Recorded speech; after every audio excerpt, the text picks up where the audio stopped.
Mata upu se fululua o le tula fono i le whaamamaina o whawhine pe a whanau. Ua whetalai mai fo i eova ia mose ua whapea mai. I nā whaia ne ia i le whanau ngā Israelu ia whapea ane. A whai ua tō se whawhine ua whanau mai ei fo i se tamatane. O na leanga i le o ia i aso e fitu. E tusa maaso e nofo e se ai i le mai o whawhine. E leanga ai o ia. E peritomeina fo i le tama i le pauolona tino i le aso valu.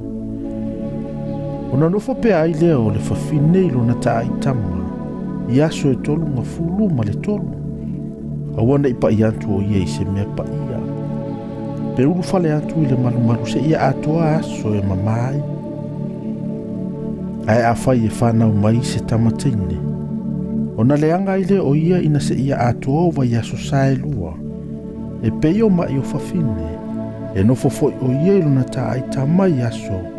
E ono nga fulu ma le ono. A atoa fo i aso luna whaamamaina ona o se tamatane. Po o se tamateine. Na te au mai le faitaulanga se tamai mamu e tasi lona tausanga. E whai mataulanga mu ma se tamai lupe. Po o se manutangi. E whai mataulanga mo le angasala. I le whai toto o le whale whetawhai o le whaapotopotonga. Ona avatua i le e ia i lumo Iova. E whai e se tongi o la mo ia. Ona mama i le o ia i le puna mai o lona toto.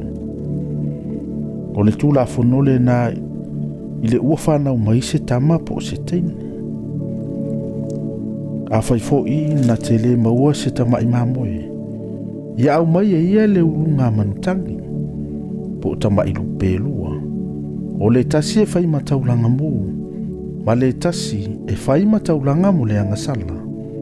Ona whai e lea e le whaitaulanga le tongi o la mo ia. Ona mama i le o ia.